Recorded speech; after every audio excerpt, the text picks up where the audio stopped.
이어서 오늘 아침 신문 보겠습니다. 먼저 매일경제입니다.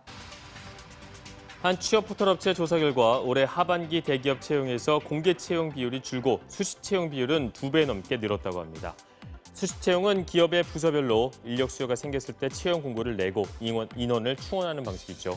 그렇다 보니 비좁아진 취업문을 바라보는 취업 준비생들의 불안감이 더 커지고 있다는데요. 수시 채용의 공개 채용에 비해서 채용 규모가 현저히 작을 뿐만 아니라 신입보다 경력직이 더 선호되고 채용 과정의 투명성도 상대적으로 낮다고 인식되기 때문인데 이런 상황에서 최근 조국 법무부 장관 후보자의 딸의 이른바 금수저 입시 특혜 의혹이 불거지면서 돈 없고 백 없는 취준생들의 좌절감이 더해지고 있다고 신문은 보도했습니다.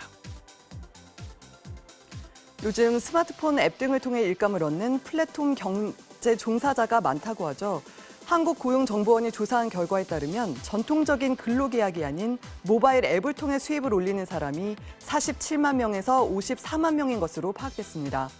이 가운데 남성이 67%, 연령대별로는 50대가 가장 많았다고 합니다. 월 평균 수입은 직종에 따라 편차가 컸는데요. 대표적인 플랫폼 경제 직종인 대리운전 기사의 월 수입은 평균 279만 원, 음식 배달원은 277만 원 정도로 조사됐습니다. 최근 대규모 손실 우려로 논란이 되고 있는 해외 금리 연계 파생 결합 상품은 증권회사가 설계한 상품이지만 판매는 주로 은행을 통해 이뤄졌다고 하죠. 보수적 경영 태도로 유명한 은행권에서 왜 복잡한 구조에 원금 전액 손실 위험까지 있는 투자 상품을 집중적으로 팔았을까? 이에 대해 신문은 고액 자산가나 은퇴자 등을 모집하기에 영업점과 방문 고객 수가 많은 은행이 증권사보다 유리했기 때문으로 분석했습니다.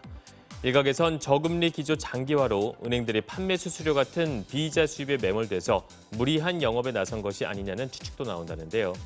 실제로 투자자들은 은행 직원이 독일이 망하지 않는 이상 손실나지 않을 것이라 설명했다는 등의 이유를 들어서 불안전 판매를 주장하고 있다고 합니다.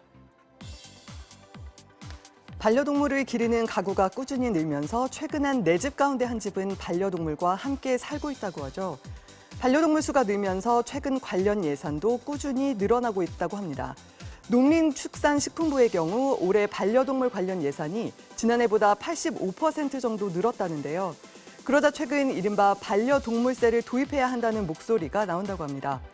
반려동물을 키우지 않는 가구까지 함께 세금을 부담하는 건 사회적 갈등을 초래할 수 있으니 반려동물 관련 정책 마련을 위해 반려인에게 따로 세금을 내게 하자는 건데요. 논란이 일자 국회 입법조사처도 반려동물세 도입을 논의할 필요가 있다는 의견을 전했다고 합니다. 요즘엔 편의점이나 슈퍼마켓에 가면 물건을 잘 보고 사야 한다고 합니다. 예상하지 못한 맛과 제품 간의 이종 결합이 워낙 많아서 자칫 방심하면 라면 사러 갔다가 과자를 집어들고 나오거나 과자 대신 우유를 계산하게 될지 모른다는데요. 실제로 SNS 등에선 이른바 괴랄미라는 단어가 생겼을 정도로 이런 괴랄한 제품이 유행이라고 합니다. 괴랄은 어딘가 독특한, 정확하게 표현하기 어려운, 새롭고 색다른 느낌을 뜻하는 말로 괴랄한 제품들은 새롭지만 너무 낯설지 않고 익숙하면서도 새로워서 호기심을 불러일으킨다는 특징을 가지고 있다는데요. 제품이 SNS에서 화제가 되려면 재미가 있어야 하는데 요즘 소비자들은 새로운 맛을 재미로 인식을 해서 앞으로도 이런 괴랄한 제품이 계속 나올 것으로 예상된다고 합니다.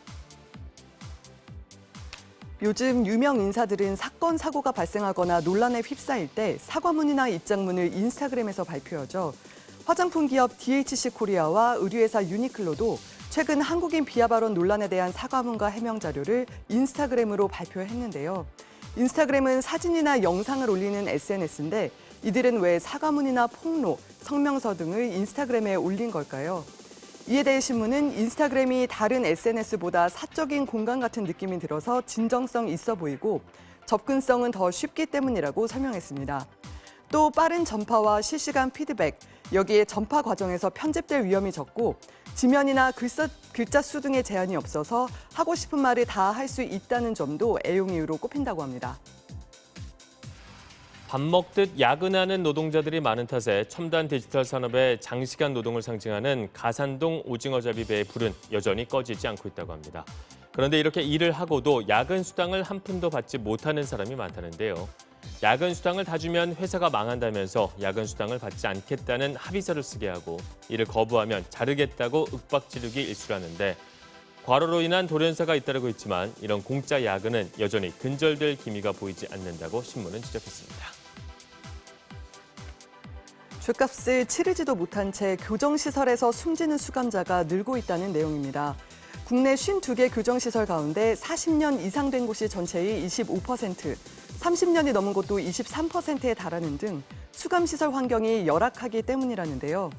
낡은 시설에 수감자들이 넘치고 있다는 점도 문제인데 좁은 곳에서 생활하다 보니 수용자와 수용자, 또 수용자와 교정 공무원이 부딪히는 일도 잦다고 합니다. 상황이 이렇지만 범죄자들의 인권 보호에 대한 부정적인 시각이 많은 탓에 예산 확보가 쉽지 않아서 닭장 같은 수감시설에서 수용자는 물론 교정직 공무원들까지 고통받고 있다고 신문은 보도했습니다. 아침 신문 살펴봤습니다.